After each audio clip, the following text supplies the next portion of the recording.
Okay, I really didn't need to end the last one with the Microsoft Susan thing. I was flexing and I felt it like leave me and realized just how unnecessary it was. So, sorry about that.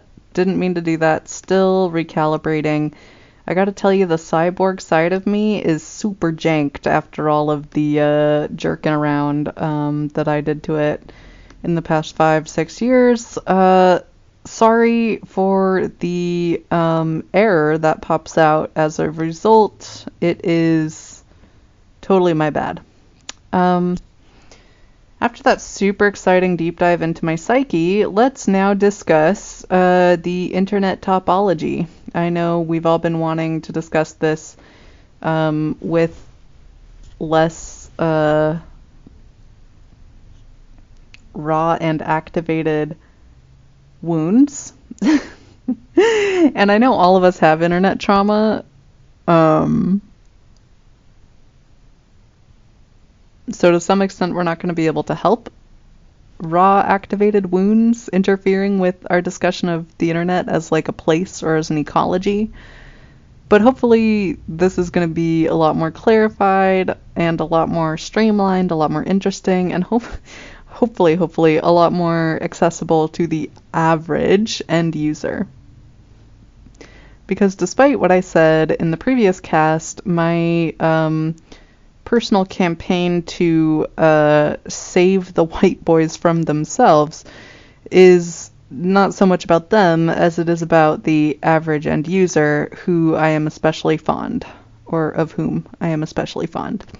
And that's pretty much what got me through like so much end user facing help desk type work, is just like being fond of people. And that's generally what gets most people through customer facing work, is being in a broad sense just kind of fond of the average human or of the human experience. And it's still what motivates me now.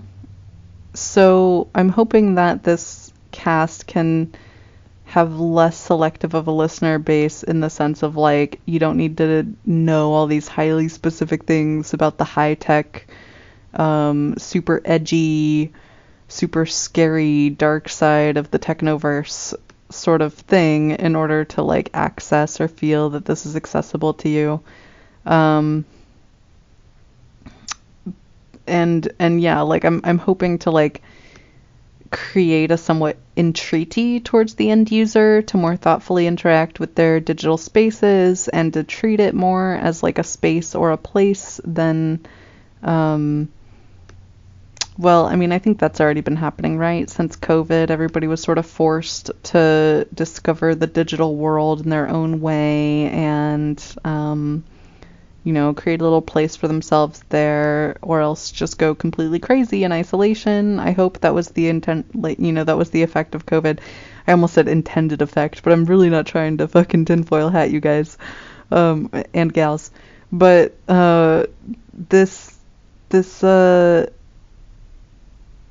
yeah, the internet, right? Like, prior to COVID, it was an option, right? It was just like this fun little thing we're doing as humans. And now after COVID, we've all kind of agreed, like, oh no, the internet is like our other place that we are when we're not here in the physical realm.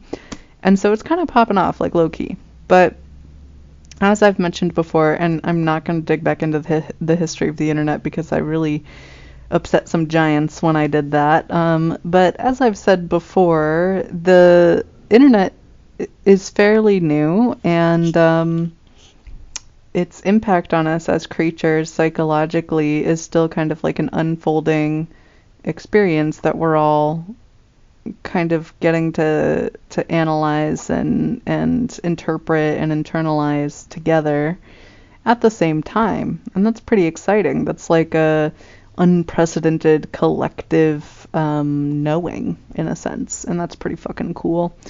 I'm really into it from that perspective, and I know that part's pretty obvious, but I want to spend some time talking about the actual factual, like, current places that exist, in as much as discussing what they actually do, the purposes they serve, the way that they are constructed, their design, what their design says about them, what their end results tend to be, who benefits, who does not benefit, who is exploited, who is not, who is like profiting off of the exploitation, and how it's like impacting and shaping the world. So, starting off, one of the things that I said during the YouTube Brain Rot Puke was that I liked Facebook, and like listening to myself on it, I was like upset. I was like, you did not explain that well, and you came off sounding like you like Facebook. And I'm like, oh yeah, you're right. I have to be like way more specific. I don't like Facebook. I like the premise of Facebook. I like the idea, just as everybody does, that you have your friends and family and like acquaintances and just people you know from real life, and you have them in this place that you all share, and there's like a feed, right? And people post things, and you see what they post in that feed, and that's just like, those are the people you know, and that's the social space, and that's like what it does. And Instagram is like the slightly sexier, slightly more fast-paced, slightly more artistic, slightly more entertainment-oriented, slightly more risque version of Facebook, because Meta bought it and made it that way. It used to just be, pics, but whatever. And then Threads is Meta's version of Twitter / Blue Sky / Mastodon / Tumblr, and or we could just simplify it as microblogging. So it is this, it's also federated. Threads is unique in the sense that it is accessible to the wider world or the larger sphere of other microblogging platforms or federated instances. You do not have to have an account with Threads, Facebook, or Meta to necessarily view or interact with Threads posts or thread feeds. Those things can be accessed through other platforms and instances such as Mastodon, Twitter, or Blue Sky. So that's a unique and important distinction to make. Also, Tumblr died because they killed porn, and we all know it. So they brought it back, but they just didn't tell you. No, I'm just kidding. They didn't bring it back. They made an intentional choice and they stuck with it, I think. I don't know. I haven't checked in with Tumblr. I think it's where the yeah, never mind. I won't out you, Tumblr. You're doing cool underground things. I'll leave you alone. But yeah, I had a friend describe it as like there are so many corners of the internet that people are like living in or experiencing, and they were absolutely right. But it's a weird time psychologically for us as a collective to understand that we are a collective and that we have a means of experiencing collective knowing, such as the internet. But in the moment, our minds, our knowing selves are cognitively somewhat dispersed across the different internet localities. You could even say there was somewhat of a diaspora that I would argue began around 2015 and didn't fully finish completing until 2021, 2022, after COVID forced everybody to get online or else, and choose a place, choose a side, choose a spot where you can cognitively live, at least sometimes, at least online. But that, yeah, so after that, there's been this like diaspora or like diffusion of mind, I suppose. For a while, for a very brief instance, many of us, possibly even most of the people who were online regularly were also online regularly on Reddit. And that was like really fun. I loved that. That was a super fun time for us. In internet culture, I am not cool in the sense that I am not edgy, in the sense that I do not enjoy smaller microculture localities as much as I enjoy when all of us are in one place together, like that brief shining few years when we were all getting to know each other on Reddit. And I recognize, and I also want to point out that as far as like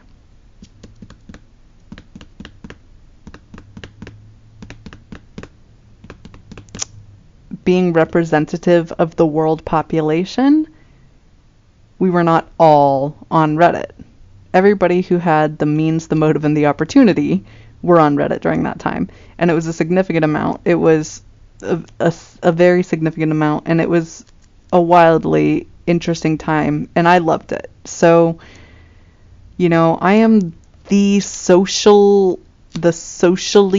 of nerds, and generally, especially tech nerds, like deep tech nerds, distrust highly social people for obvious reasons, or what should be obvious reasons. These deeply technical nerds are well aware of the amount of energy that social output requires, and excessively social people are usually overexerting themselves in ways that are fundamentally dangerous to their own like stability as people. And generally deeply technical nerds, and I'm using technical here not necessarily to mean tech, I'm using it to mean like people who enjoy being precise and specific. Yeah, those types, like the technical definition of a nerd. I don't even know if that's true. Yeah, the like highly sociability of me is something that most nerds intrinsically distrust, and I understand that. I appreciate it, and I actually kind of rely on them to hold it down with that type of distrust, because I look to them as a type of guiding star in that sense when it comes to my own social exertions. But I digress. My point is, I really, really, really loved it when we were all on Reddit together, and I'm really, really, really sad that we're all not together again. And I know that everybody else agrees, because everybody tried to flock to Blue Sky when it was like a thing for a hot second as like an alternative to Twitter. Everybody who wasn't like deeply already in the know about the various localities and the various headspaces that the various entities were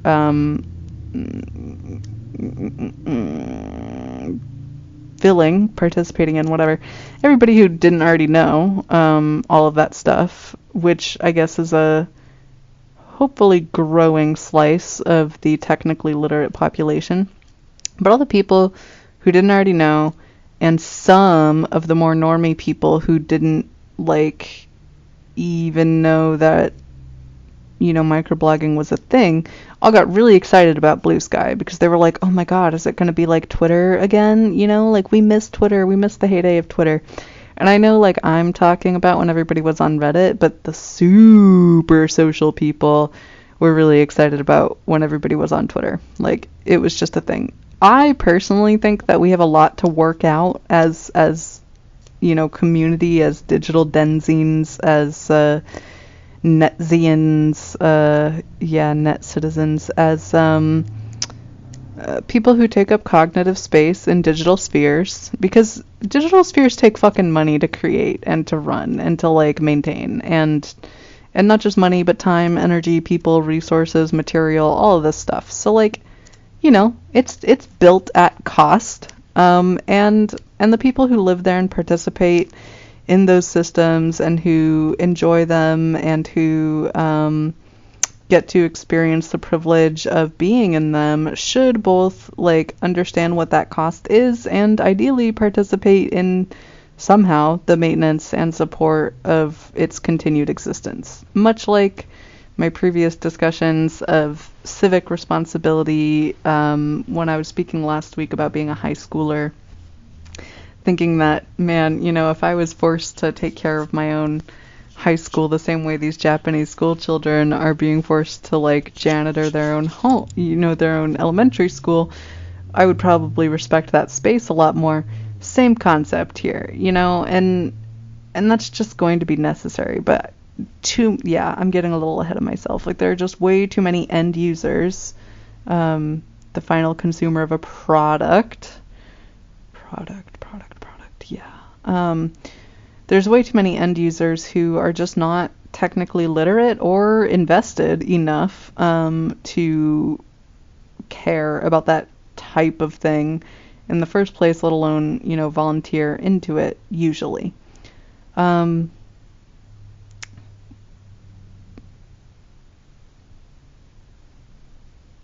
yeah, getting back to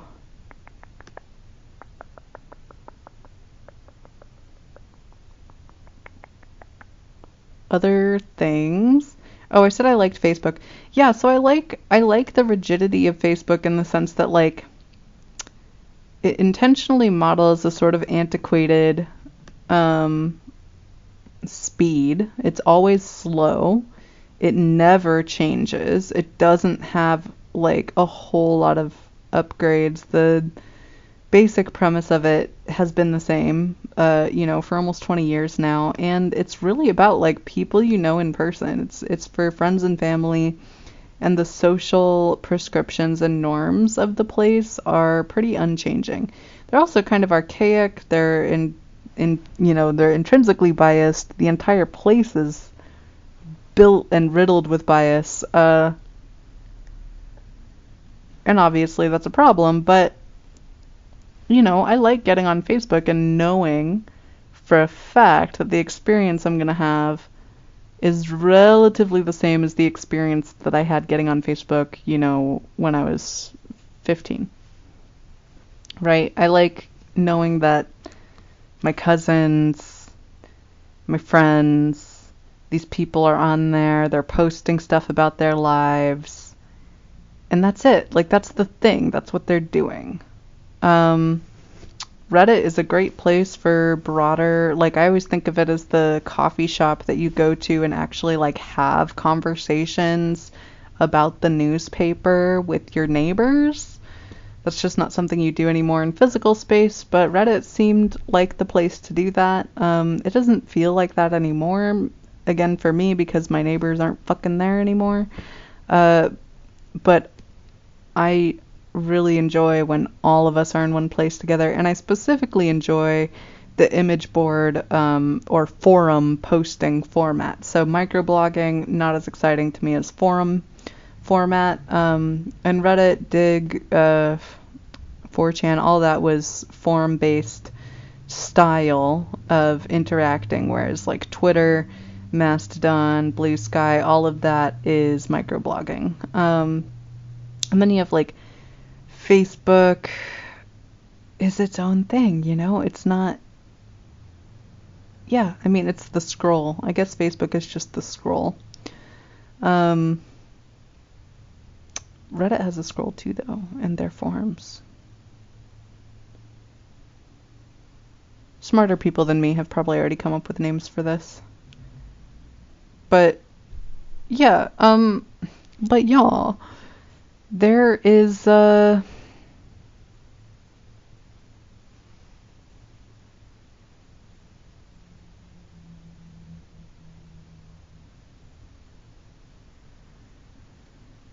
are some obvious parallels between like real life and the internet, like places that we enjoy occupying, and there's obviously opportunity for being a little, and I know I've said this before, but doing a little bit more R&D or like creative reimagining of community in internet spaces where the risk is lower. Like, oh my God, I know I mentioned in the YouTube thing that I'd somewhat followed the course of the American utopian diaspora, but like, can you imagine just how much easier that shit would have been with the internet? Like, people went off and literally created towns of like-minded people to try to create alternative community in physical space. That was fucking hard, like that took some effort. They probably, I mean, some of them just got straight up murdered. But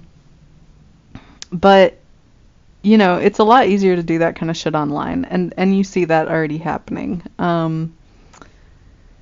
But it's really exciting when the like architects or the builders, the people creating the platform or the instance or the server or the the space, essentially the social space, the people designing the actual infrastructure for interacting and communicating, when those people are intelligent, motivated, empowered, and working on behalf of their fellows, fucking Jesus Christ, the beauty that comes out of that is unreal.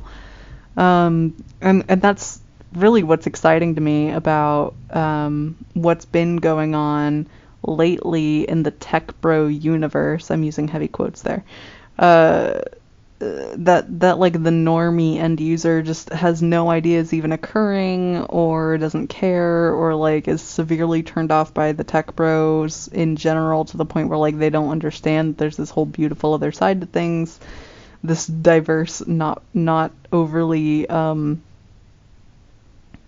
don't know, I don't want tech or bro to be a bad thing, it's just it's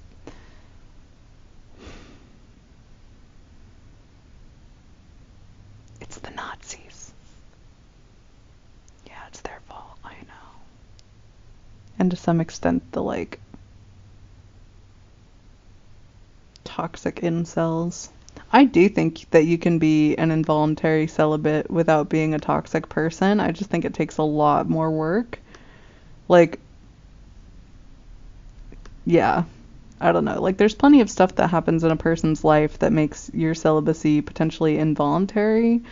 But you can, like, live with grace in that. Like, you can carry it with grace better than some have. And it also doesn't mean, like, it's forever, right? Like, I think the whole incel phenomenon really made it seem like, and this is your identity now until you fucking die, sort of thing. Like, get black-pilled, ho. And it was awful. It was awful to see. It was awful to see the suicides that came out of that. It was awful to see, like, the ideologies that grew out of that, the, like, severe hate, and the murder of women. Oh my god, that came out of that. Yeah, the fucking, what was it? The Asian massage place. Oh my god. Awful stuff. Yup, I know. It's, I unfortunately, I cannot forget headlines. Oh, I usually don't even read news articles, I'm gonna be real with you, but,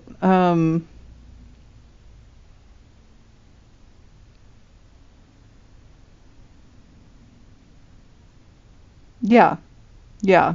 These things, like, when they're presented as fixed and unchanging, or when you internalize things about yourself as being unchangeable, that's the real danger. Um,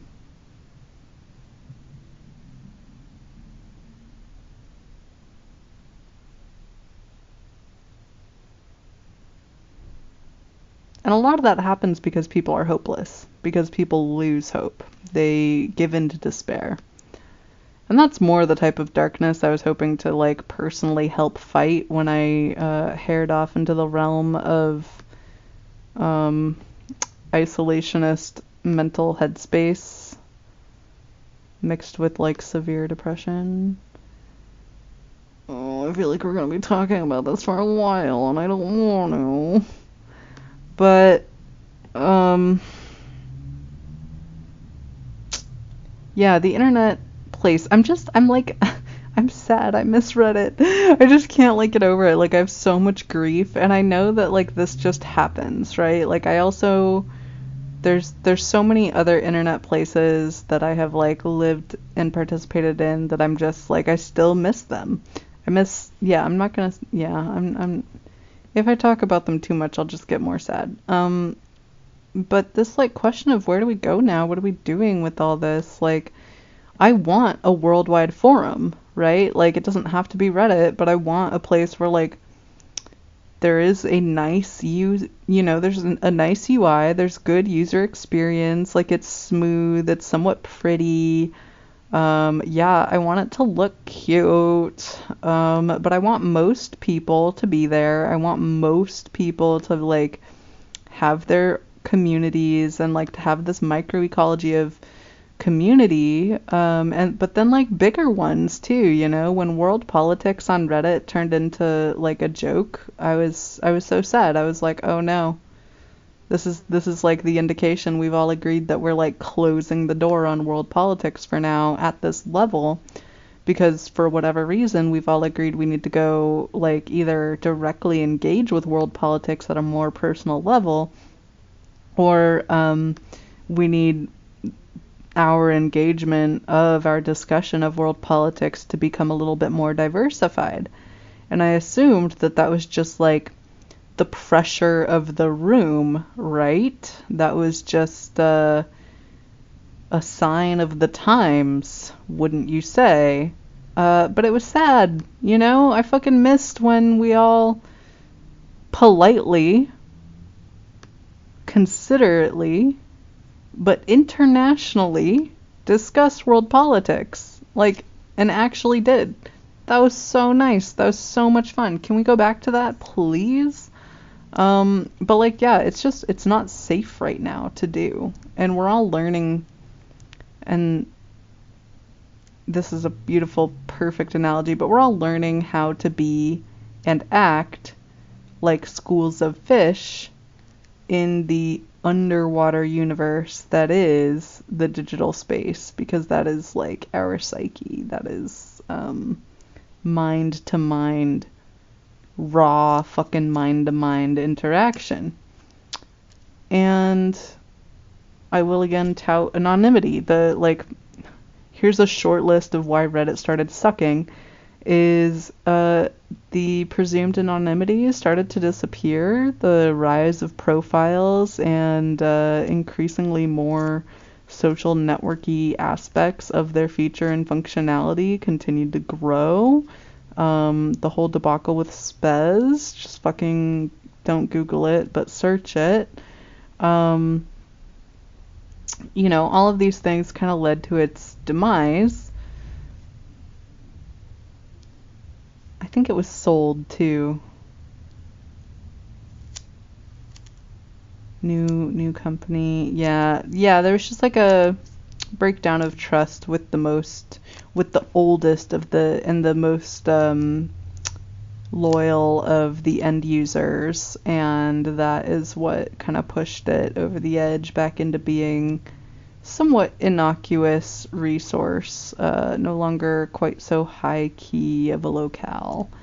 But it was really nice. Oh yeah, and then it killed all the APIs. That was the last straw for the most strident of end users. It killed all the like other means of accessing it through modalities that weren't officially like Reddit endorsed or Reddit supported, like directly from the companies. So you used to be able to like access Reddit through applications like Reddit is Fun, or other ones that existed on mobile, if you didn't want to use like the main Reddit app. But it started to like kill that possibility, and that's part of what made it suck.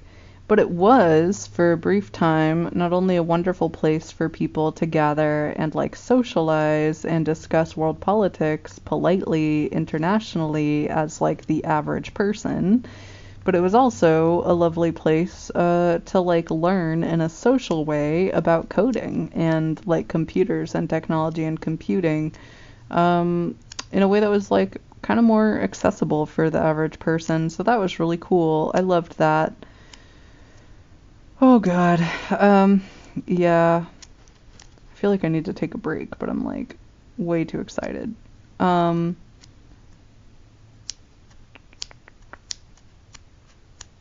else? Where else?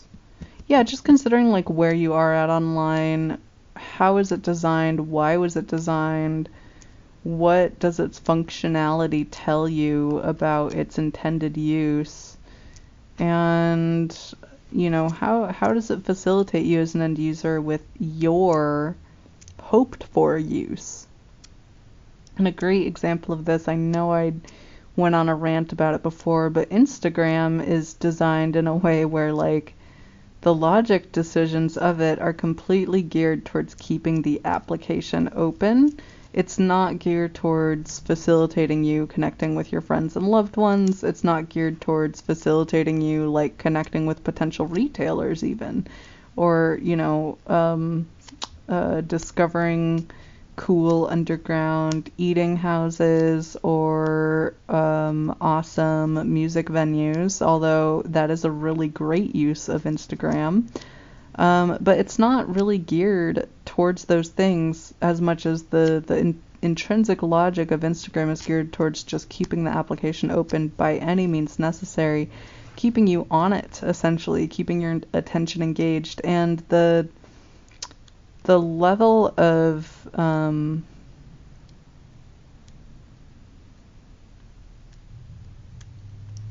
pinpoint precision it takes,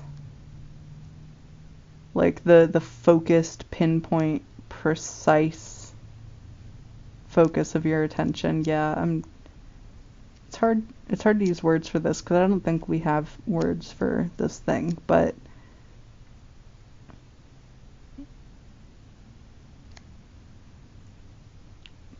the precision of your focus that it can sometimes take to unlock certain features of Instagram is absolutely absurd. It's ridiculous. And like it just goes on and on and on.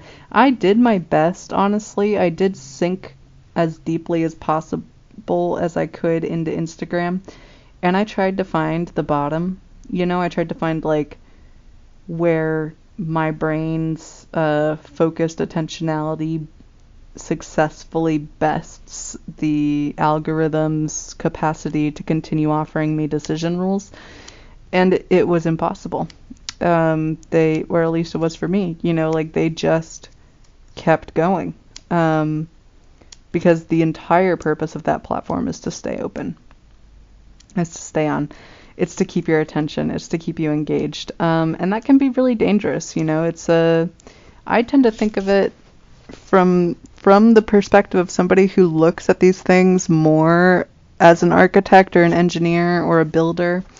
I tend to look at it with some amount of disdain as a playpen for the minds of people who need somewhere safe to be. And I'm trying to unlearn the disdain because I don't think it's fair. If you need a safe place, then you should have one. But it's hard knowing the way it's designed, knowing the people who tend to spend time on it are not necessarily techie. It's hard not to see it as like a little barrel full of fish, I guess. And it does make them easy prey for marketing, which ironically is exactly generally what your data is used for. It also drives global markets, so participate as a knowing and cunning and sly end user, which I have seen a lot more. And that's part of when I went on my deep dive on Instagram trying to battle the logic decisions of the framework, I did gain a significant appreciation for its end user base in the sense of how sly and cunning they are. And similar for Facebook, anybody who assumes or presumes that meta users are going to be inherently stupido or dumb or stupido isn't the right word, but just because they're not necessarily techie in the traditional sense does not make them not sly, clever, intelligent, or just especially devious in a metaverse sense. It trains a different skill set. And that's something I honestly think that the more techie folk could unlearn, or should be working furiously to unlearn, is their built-in bias and dislike towards the metaverse as a whole. I get it from the perspective of a technical person, and I get it from the perspective of somebody who does not like seeing people treated as cattle, or otherwise, dehumanized in that sense. But those people are still people, and they are coming up with their own ingenious, clever ways to game the system, because that's what people do. You put them in a system and they will figure out how to trick it. They will figure out how to get what they want out of it, not what the system wants them to have. Human beings are just sort of intrinsically freedom fighters, in my opinion, but, whatever. Yeah, okay, so try to view all of these different localities online a little bit more objectively, a little bit less biased, in the sense of like, what is it trying to do? What is it designed to do? What is the intended purpose? And then specifically, what are the actual end users actually doing with it? Because it's different. Usually it's different. And I will always bet on the end user. I will always support them. And I'll always be on their side, in the sense that they're gonna fucking win, platform versus person. I choose person, and it's just it's just always the case too. We are the champions. We always conquer. Okay, I think I covered Reddit. I covered the metaverse.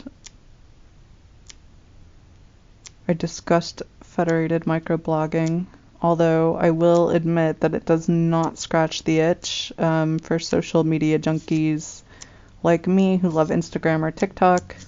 It doesn't do it.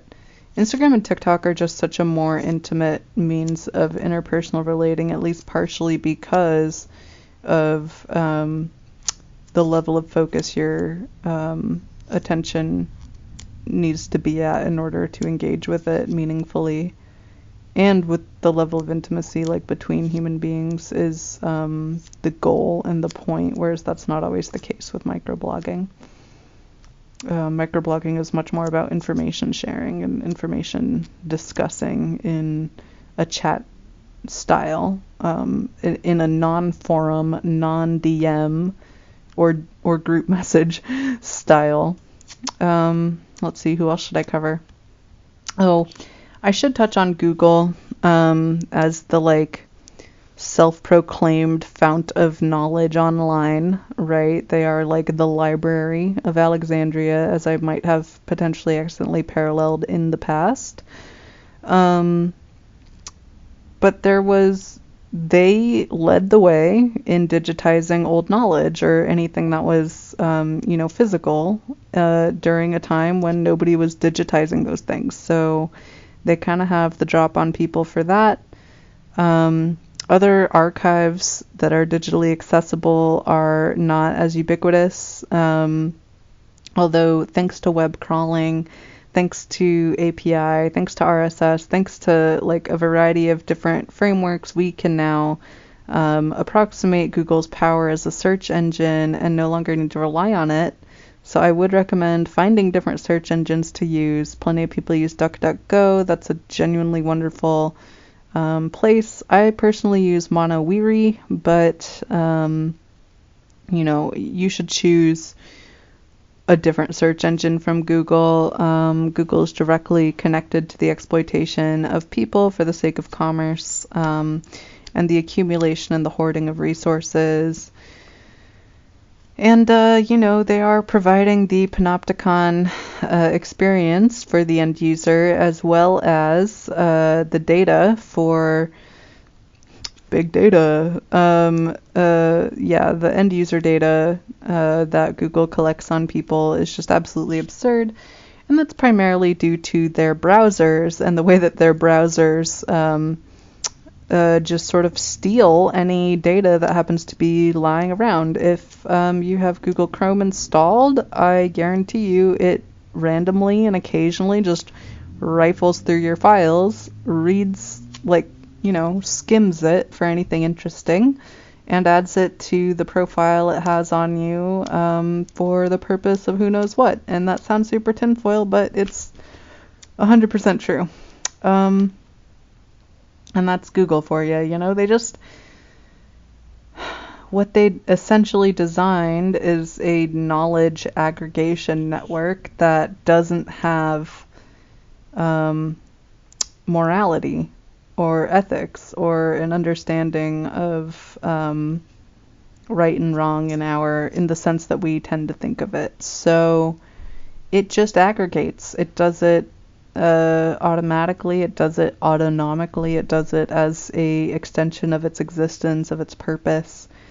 And it is probably one of the most sophisticated behavioralist machines currently on the net, at least partially due to all of its aggregated data, but I also think partially due to its butthurt over how big of a failure Google Plus was. And I'm just going to say it again.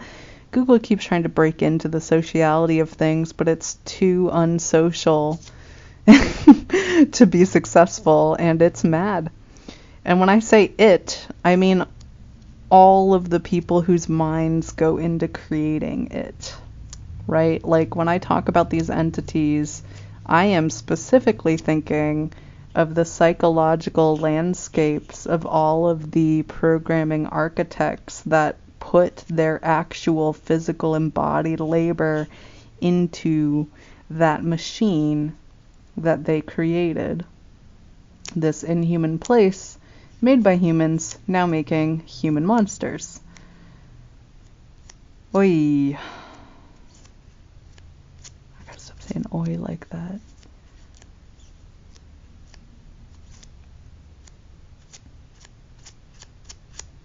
But yeah, and then they have the maps too, like, they're better than Apple Maps, they're better than any maps. It's all that fucking satellite data, and they're sharing with the American government. They have a really chummy fucking relationship.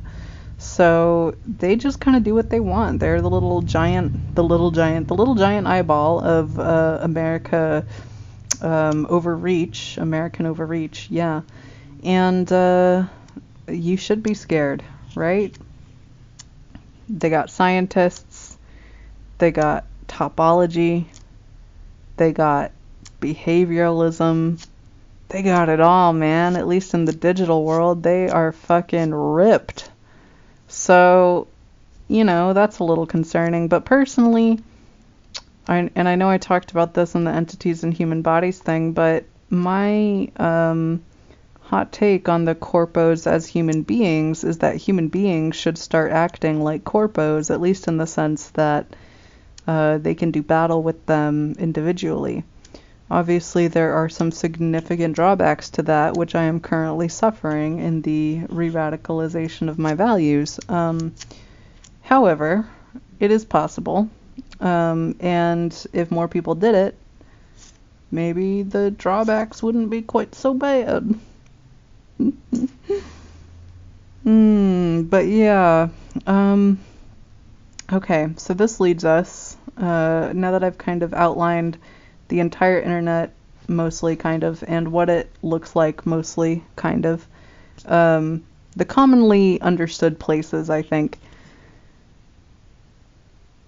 I should probably lead into a discussion of AI, because that's, like, been the whole thing, right? Everybody's like, oh my god, AI, AI, and it's surely concerning, but it's not like something that hasn't been telegraphed before, in all of our dystopian literature, in all of our robotic depictions of the future, kind of playing out, teasing out these philosophical ideas, this machine versus man parable, in our just like long format entertainment based dialogue of where we're headed as a species. We have been having this discussion for a while in that sense. And and I'm sure we will continue to do so.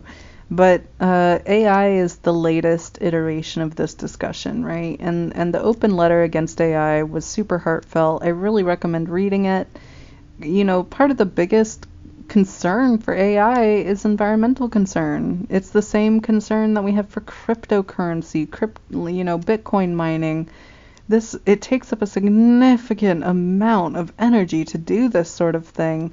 It's not the future of our species unless you want our species to be significantly reduced in population size, because there's no environment for these things without a significant and swift reduction in population. And that means either a whole great group of us go off to the moon to colonize it, or possibly Mars. I don't know. Is that possible? Do we have the terraforming technology? Somebody give me a call. Or warfare and death, starvation, a withdrawal of social support systems, a complete breakdown of societal structure, anarchy and Armageddon, as it were. Oh, sorry, not anarchy. Chaos and Armageddon. Anarchy is a different thing. It's about non-hierarchical leadership mostly. But this future that we seem headed towards when it comes to like AI and cryptocurrency, these things that take like a massive amount of resources to even do, requires a lot less people. So either we kill, half the world population in order to continue doing this, or we find a new way to do it, or we take a collective fucking pause and we focus on ourselves, on our environment, on sustainable resources, on renewable resources, on the ways in which we're distributed across like the continents, on the dissolving of borders, on positive intergroup contact, like just getting to know each other again. I don't know, like we need a break. And so AI is the latest like panic-inducing discussion that really, I hope, pushed everybody further towards that sensation of like, oh, I need a break. Because the truth is that we need a break. We really do. We need to pause and kind of discuss where we're headed with things like AI, with things like space exploration, with things like asteroid mining, resource hoarding, resource extraction. Because again, like, it's fun to talk to each other online. We want to keep that going. It costs so much money in resources. It costs so much labor in people to make that work. And the average end user is not even slightly aware of just how much goes into making that work. And then we just add AI on there? Hell no. No. We got to do something. Like we need rapid education. We need rapid empowerment. We need a rapid actualization of most people to feel empowered over their environments, whether it's digital or physical. And that needs to happen like ASAP. It needs to happen yesterday. Yeah.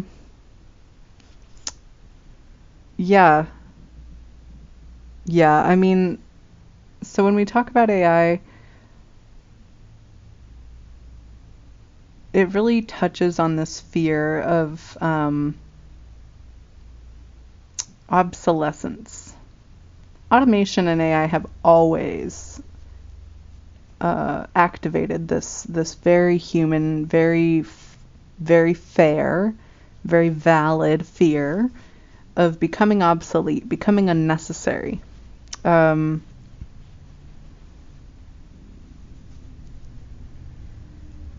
And of course, me being a social movement aficionado, I always take a labor standpoint in the sense of like, oh, my job was automated and I've been made obsolete or made redundant, and now, I feel um, worthless, right? Like I feel listless. I feel, gosh, there's a word that ends with LESS and I just can't remember what it is for the life of me. I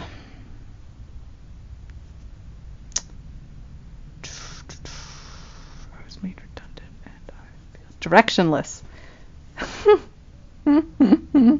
I feel directionless.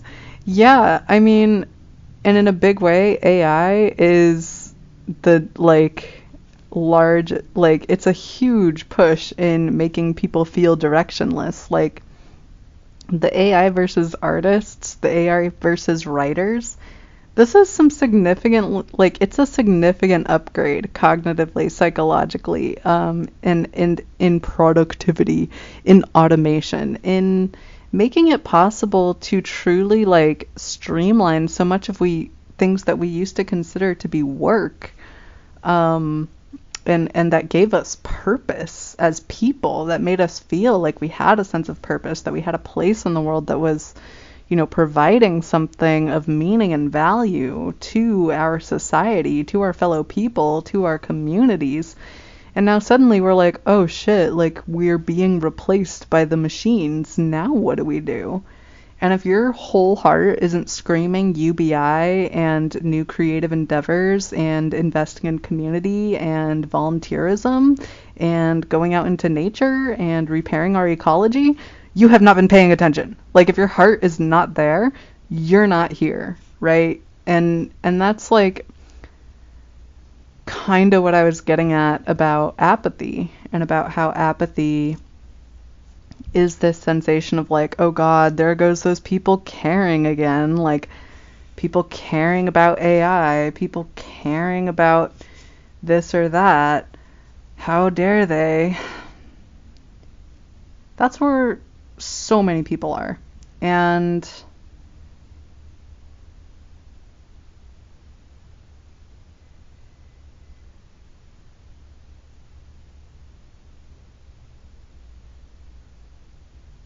the fact that most people, if asked, can't envision what they would be doing, truly with rich detail, visualize what they would be doing if they didn't have to work, if we upgraded our social, environmental, physical, technical, urban and rural infrastructures. Oh, governmental, political, yeah, economic. If we upgraded all of these infrastructures, which we're totally capable of doing, but if we did it in a way that allowed people to not work as a default and to participate in their communities as as the main thing that they do, in whatever capacity, in whatever way, participate in, gosh, what's that word when you save other species from extinction? Conservationalism? To participate in all of these different restorative things for our world and for ourselves as people, or even just to heal and spend time recuperating from the trauma of the world we currently live in.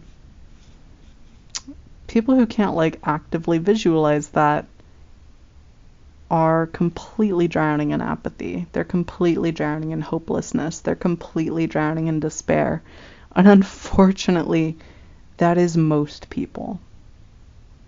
And you have to wonder why. I have to wonder why. Because all of this is possible. And I've been told, straight up, Cozy, misery loves company. It's because they like being miserable. It's because they don't feel like they deserve goodness or ease or, self-care or their own gardens, right? It's because they don't feel like they deserve to grow their own food, to, have 4 hours of volunteer work for 3 days a week, and the rest of the time is given up to hobbies and familial pursuits and community investment.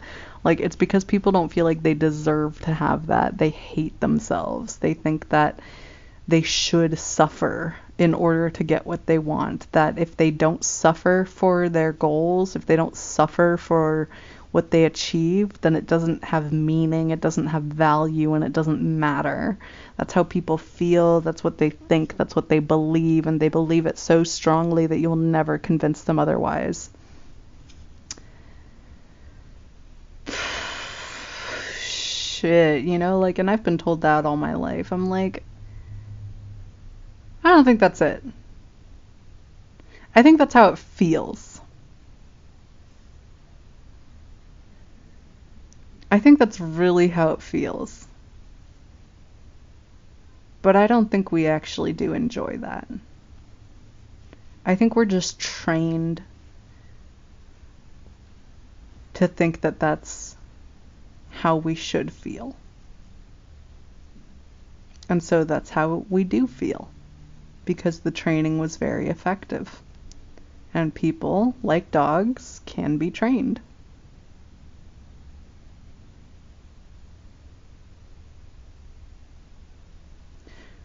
Which is kind of why it's a requirement to love dogs if you're going to be a people person.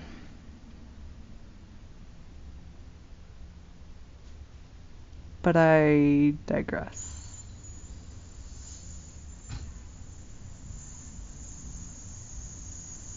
Yet again.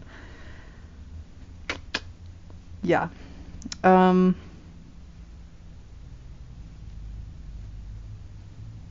I don't know, like, it really does feel that way, you know? Like, I feel like I don't deserve stuff if I don't suffer for it sometimes. But, like, I've also worked really hard to get out of that mentality. I used to feel that way all the time. Like, it doesn't count unless, you know, well, more, to be very specific, it was more like, I don't feel like I worked hard unless I suffered to work.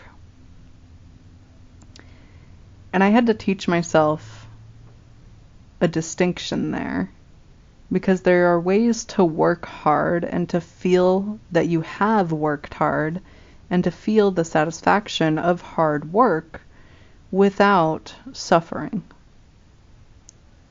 and without the sensation of having suffered or the perception of having suffered.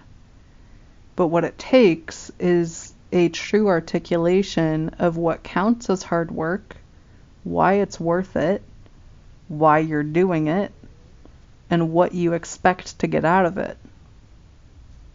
And I think people do not articulate that type of thing to themselves when they engage in work. They just make the assumption that if they don't suffer, it doesn't count as working hard. But if you know why you're working, and you know, and you have like a specific goal for what you intend to get out of that work, then you will definitely be able to gauge whether or not you are working hard, because you're self-motivated. You're not working for someone. You're not working because you were told to. You're not working on another's behalf or because you don't have any other choice. But you're working for yourself. You're working for your own goals. You're working in whatever capacity because you have a very specific idea of what you want to get out of it.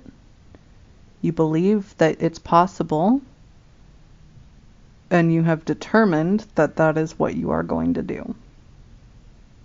And when that's the case, it's very easy to measure your own labor, because your goals lay outside of what is expected of you or what's wanted of you from others. Your goals are your own. Your motivations are your own. And what you intend to get out of it are articulated to yourself, by yourself, for yourself.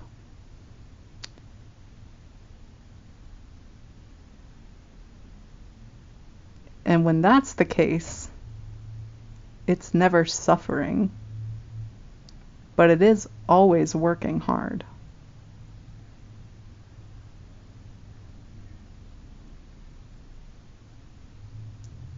And most people are unwilling to make that distinction to themselves because they don't want to face how oppressively they are possessed